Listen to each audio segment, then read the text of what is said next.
I need to write this down while it's still fresh in my mind, while I can still convince myself it actually happened. My hands are shaking as I type this, and I've had 4 cups of coffee in the last hour even though my shift ended at 6 a.m. It's now almost noon, and I haven't slept. I don't think I can sleep. Not after what I learned last night. My name is Sarah, I'm 26 years old, and for the past 8 months, I've been working the night shift at a gas station off Highway 287 in rural Wyoming.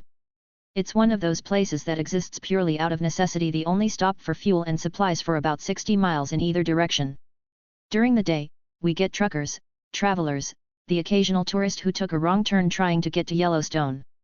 At night, it's mostly empty. Just me, the fluorescent lights, and the endless darkness of the Wyoming plains. I took this job after dropping out of graduate school in Denver. I'd been studying psychology, but after my mom died suddenly from an aneurysm, I couldn't focus anymore. Couldn't sit in those classes talking about cognitive behavioral therapy and neural pathways when my own brain felt like it was short-circuiting. I needed to get away from everything, from everyone who knew me and would ask how I was doing with that sympathetic head tilt that made me want to scream.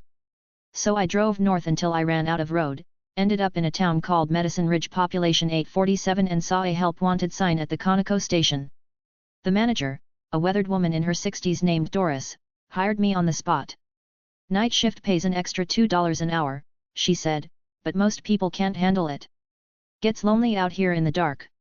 I told her lonely was exactly what I needed. For the first few weeks, the job was mind-numbingly boring, which was perfect. I'd stock shelves, clean the bathroom, help the occasional customer, and spend most of my shift reading or watching Netflix on my phone. The store was small, 2 aisles of snacks and supplies, a wall of refrigerated drinks, a coffee station that I kept perpetually brewing, and a counter with an old register that made a satisfying ding when the drawer opened.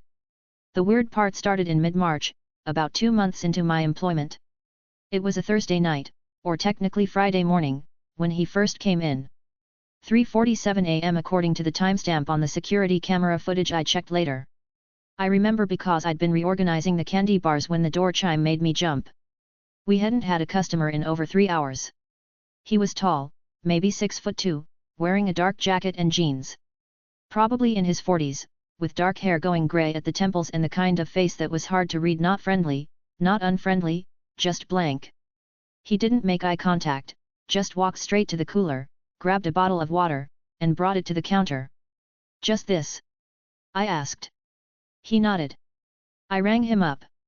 $2.37. He paid in exact change, coins that he seemed to have ready in his palm, and left without a word. The whole interaction took maybe 45 seconds. I thought nothing of it. Plenty of people come through during night shifts who aren't chatty. Truckers who've been driving for 16 hours, insomniacs, people who work unconventional schedules. You learn not to take it personally when they don't want to make small talk. But then he came back the next night. Same time, 3:47 a.m. exactly. Same routine. Walked to the cooler, grabbed a bottle of water, paid in exact change, left without speaking. And the next night? And the next? After a week, I started to notice the pattern. Every single night, 3:47 a.m., like clockwork. Always the same brand of water, Dasani, the 20-ounce bottle. Always exact change. Never said a word beyond maybe a grunt of acknowledgement. Never bought anything else. Never used the bathroom. Just water, every night, same time. By the end of the second week, I mentioned it to Doris when she came in for the morning shift change. "There's this guy who comes in every night at the exact same time," I said. "Always buys the same thing. Kind of weird, right?" Doris barely looked up from counting the register. "Night shift attracts creatures of habit," she said. "Had a guy few years back who came in every night at midnight for a pack of Marlboros. Did it for 2 years straight until he died. Heart attack." "Comforting," I muttered. "People are strange, Sarah. That's why I work mornings." As the weeks turned into months, the man's nightly visits became part of my routine. I started anticipating them.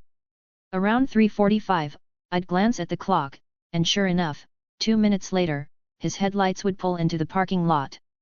He drove an older model Toyota Camry, dark blue, with a license plate I eventually memorized without meaning to. I tried different approaches to get him to talk. I'd smile brightly and ask how his night was going. Nothing. I'd comment on the weather. Silence. Once, I tried, "You really like that brand of water, hey?" He just stared at me for a second, then left. The thing was, he didn't seem threatening. He wasn't creepy or aggressive. He just seemed absent. Like he was going through the motions of being a person without actually being present. His eyes always looked somewhere past me, never quite focusing. Like he was seeing something else entirely. I started checking the security footage from his visits, watching them back during slow hours. I don't know what I was looking for, some clue, some explanation. But every video was identical. He'd enter at 3:47, walk with the same gait to the cooler, open the same door, grab the same bottle from the same spot, walk to the counter with the same expression, pay, and leave. The whole thing was like watching the same 45-second loop over and over. It got under my skin in a way I couldn't explain.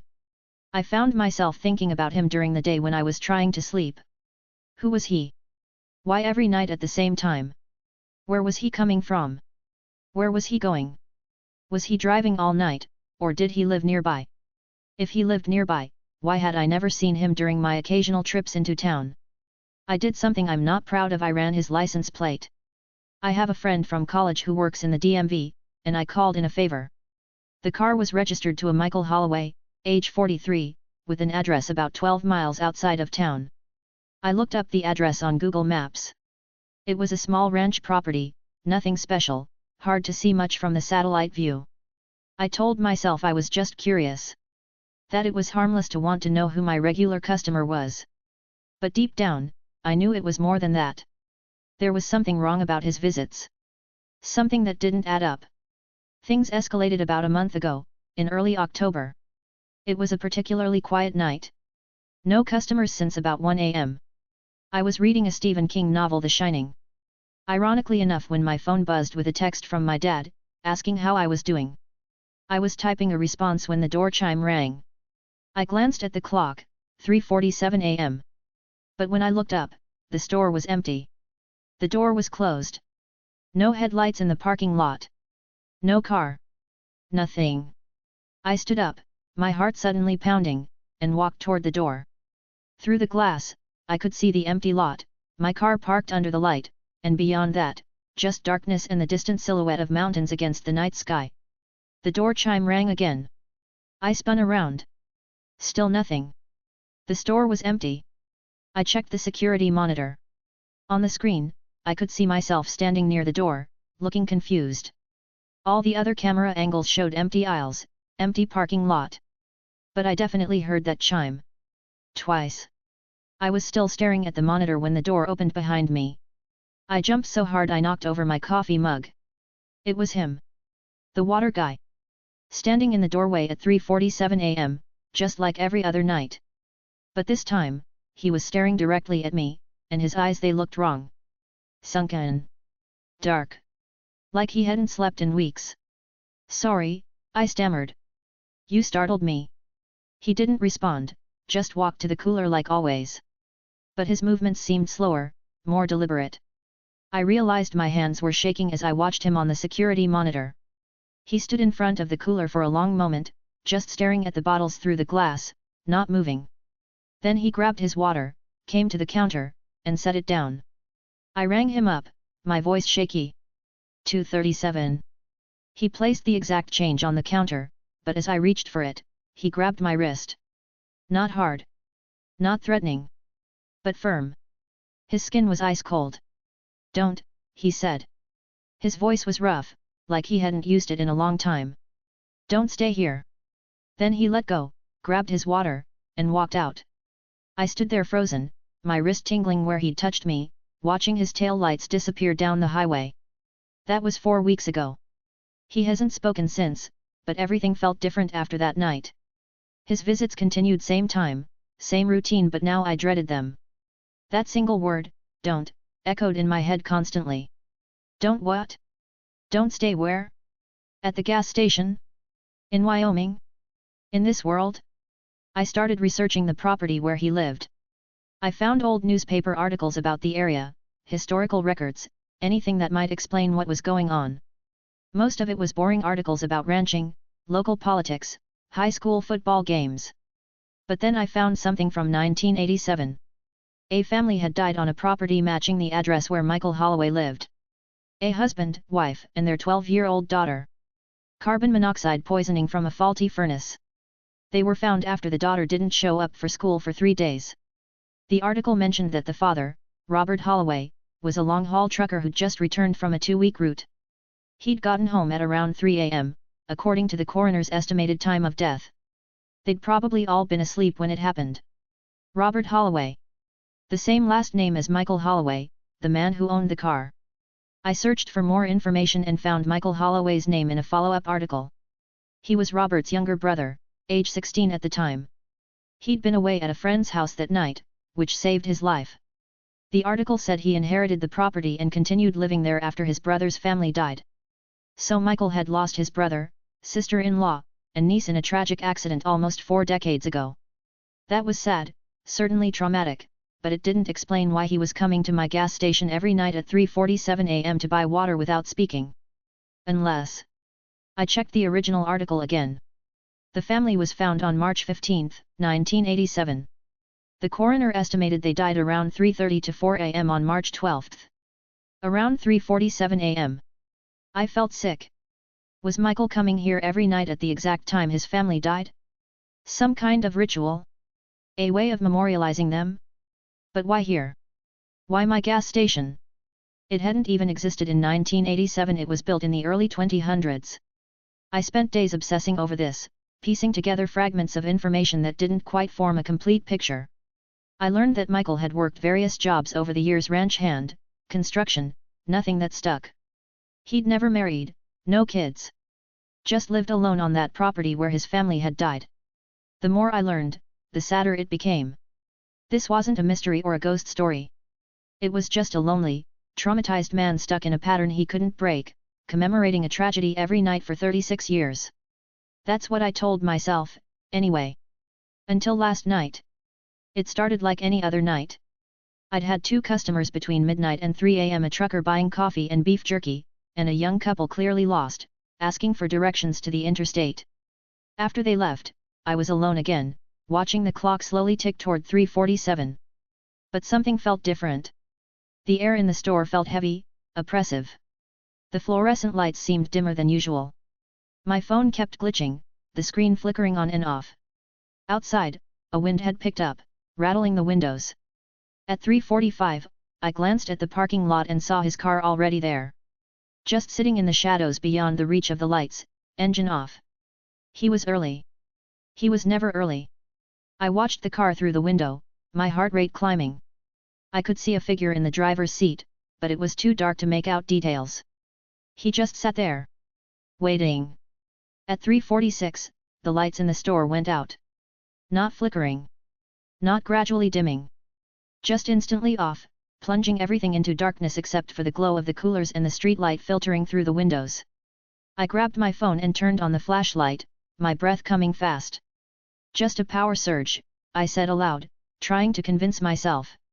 Happens all the time. Except it didn't. In 8 months, we'd never lost power. The door chime rang. I spun toward the entrance, my phone's flashlight beam cutting through the darkness. The door was opening. Michael Holloway stepped inside, silhouetted against the faint light from outside. But this time, he wasn't alone. Behind him, I could see 2 other figures. A woman and a child. They were transparent, like smoke, their edges blurry and indistinct. But I could make out enough details: the woman wearing what looked like a nightgown, the child with long dark hair, both of them staring at me with hollow, pleading eyes. I opened my mouth to scream but nothing came out. My legs wouldn't move. I just stood there, frozen, as Michael walked toward me. The ghost figures, because what else could they be, followed him, gliding across the floor without walking. He stopped at the counter. In the beam of my flashlight, his face looked different. Younger. The gray was gone from his hair. The lines on his face had smoothed. He looked like he might have looked in 1987. I tried to warn you, he said, and his voice was clearer now, stronger. I told you not to stay here. I don't understand, I managed to whisper. This place, he gestured around the store, it's built on the wrong ground. The same ground where my family died. Same coordinates. Same cursed spot. I shook my head. That's impossible. The articles said your family died at your ranch, miles from here. The articles were wrong, he said flatly. They died here. Robert was driving home from his route. They were with him Sarah, my sister-in-law, and Emma, my niece. They'd gone to meet him in Billings, wanted to surprise him. They were almost home when the carbon monoxide from a leak in the exhaust built up in the car. They pulled off at this exact spot because Sarah wasn't feeling well. They died here. All three of them. At 3:47 a.m. on March 12, 1987. The ghost figures moved closer. I could see them more clearly now. The woman's face was slack, lips blue. The child's eyes were closed, head tilted at an unnatural angle. The authorities moved the bodies to the ranch, Michael continued. Didn't want news spreading about a death on the highway, bad for tourism, bad for business. Ruled it happened at home. Cleaner that way. But I knew. I've always known. I was the one who found them, parked right where this building stands now. Why? I asked, tears streaming down my face. Why do you come here every night? Because they're trapped here, he said, and for the first time, emotion cracked his voice. They died suddenly, violently, and they've been here ever since. I come every night at the moment they died because it's the only time I can see them. The only time I can be with them. For 45 seconds, I buy water, the water Sarah was craving before she died, the water she never got to drink, and I pretend I'm bringing it to her. I pretend I can save them. The ghost woman moved closer to Michael, reaching out with translucent hands. She touched his face, and I saw tears running down his cheeks. But you can't save them, I whispered. No, he agreed. And neither can you.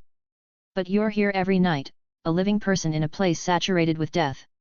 You're anchoring them here. Your presence, your life force, it's keeping them trapped in this moment. That's why I told you not to stay. Every night you work here, you're feeding their prison. The lights suddenly flickered back on, and the ghost figures vanished. Michael looked like himself again, older, weathered, exhausted. He placed exact change on the counter. I'm sorry, he said. I'm sorry you got caught up in this. But you need to quit. Tonight. Don't come back. What if I don't? I asked. What if I keep working here? He looked at me with infinite sadness. Then eventually, you'll become like them. This place will claim you too. It's hungry. It's been hungry since 1987. Why do you think they built a gas station here? Why do you think they always need night shift workers? You're the 6th person in 8 months. The others figured it out faster than you did. My blood ran cold. What happened to them? One quit after 2 weeks. Said she saw things. One made it a month before he had a breakdown. The others. He shook his head. Check the local obituaries from the past few years. 3 former night shift workers at this Conoco. All died young. All died at night. All died at 3:47 a.m. He grabbed his water bottle and headed for the door. Before leaving, he turned back one more time. Go home, Sarah. Sleep during normal hours. Get a day job. Live your life. Don't end up like them. Don't end up like me, spending every night for 40 years visiting the spot where everyone you loved died. Then he was gone. I stood there in the fluorescent lights, shaking, crying, trying to process what had just happened. Part of me wanted to believe it was a hallucination, sleep deprivation, stress from my mom's death manifesting in weird ways. But I knew what I'd seen. I knew what I'd felt. I pulled up Google on my phone with trembling hands and searched for obituaries in Medicine Ridge over the past 3 years. There were 3 people who died young in their 20s and 30s. I clicked on each one.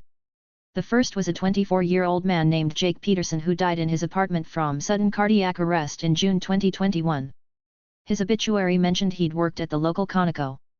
The second was a 31-year-old woman named Maria Santos who died in a single-car accident in November 2022. Her car went off the road at 3:47 a.m. She'd also worked at the Conoco.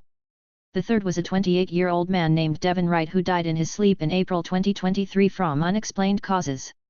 Former Conoco employee. All of them had worked the night shift. All of them died at or around 3:47 a.m. I was supposed to be the replacement for Devin Wright. I looked at the clock, 4:15 a.m. My shift ended in less than 2 hours. I grabbed my phone, my keys, my bag, and I walked out. Just left. Didn't lock up, didn't count the register, didn't leave a note for Doris. Just got in my car and drove. I'm at a motel now, 20 miles away, writing this. I've already sent Doris a text saying I quit, effective immediately. I don't care if she pays me for my last week or not. I don't care about references or professionalism or any of that. I'm alive, and I want to stay that way. But I can't stop thinking about Michael Holloway. About how he's been trapped in his own kind of prison for almost 40 years, visiting the spot where his family died every single night. About those ghost figures, Sarah and Emma, trapped in an eternal moment of death. About the fact that this is apparently still happening, that there's a gas station built on cursed ground and the owners either don't know or don't care. I want to do something. Report it to someone. But who? What would I even say? Hey, there are ghosts at the Conoco on Highway 287, and they're killing night shift workers? They'd think I was insane. Maybe I am insane. Maybe this is all some elaborate breakdown I'm having, my mind's way of processing my mother's death by creating this whole gothic horror scenario. But I don't think so. I know what I saw. I know what I felt. And I know I'm never going back there. The sun is coming up now. I can see it through the motel window, turning the sky pink and gold. Normal, beautiful, alive. I'm going to sleep for 12 hours, and then I'm going to drive to the nearest city and find a normal job with normal hours where the worst thing I have to worry about is difficult customers or boring meetings. I'm going to live in the daylight from now on. But I feel guilty. Guilty for leaving without warning. Because now Doris will have to find another night shift worker. And that person will be exposed to whatever is in that gas station. They'll start seeing Michael Holloway at 3:47 a.m. They'll start experiencing the heaviness, the dread, the growing sense that something is very wrong. And maybe they'll end up like Jake or Maria or Devon. I don't know what to do about that. I don't know if there's anything I can do. Maybe I should call the local newspaper, tell them the story anonymously. Maybe I should contact paranormal investigators or ghost hunters or someone who deals with this kind of thing. Or maybe the best thing I can do is exactly what I'm doing, saving myself and warning others. That's why I'm posting this here. If you're ever driving through Wyoming on Highway 287 and you see a Conoco station outside Medicine Ridge, do not stop there at night. And for the love of God, do not take a job there. The place is cursed. It's been cursed since 1987. And it's still claiming victims. As for Michael Holloway, I don't know what will happen to him. He's been locked in his ritual for so long, I'm not sure he could stop even if he wanted to. Part of me wants to reach out to him, to tell him there has to be a way to free his family's spirits, to let them go. But I'm too scared. Too scared of getting pulled back into that darkness. So I'm just going to drive away and try to forget. Try to convince myself that it was all a bad dream, a hallucination, anything but the truth. But I know I'll never forget. I'll never forget the feeling of Michael's cold hand on my wrist. The sight of those ghost figures with their hollow eyes. The knowledge that death has been waiting at that gas station for 37 years, patient and hungry. I'll never forget that for 6 months, I stood on cursed ground every night from midnight to 6 a.m., completely unaware that I was feeding something terrible. That my presence was trapping 3 souls in eternal torment. And I'll never forget Michael's final words, "Don't end up like me." I won't, Michael. I promise I won't. But I'm sorry I couldn't help you. I'm sorry you're still trapped in that endless loop, visiting the spot where your family died, buying water for ghosts who can never drink it. I'm sorry for all of it. The sun is fully up now. The world looks normal again, safe and mundane. But I know better. I know that there are thin places where the living and the dead exist too close together. Places where tragedy has soaked into the ground and never left. And I know that I worked in one of those places for 6 months without realizing it. If anyone reading this knows anything about hauntings or curses or how to help trapped spirits, please reach out.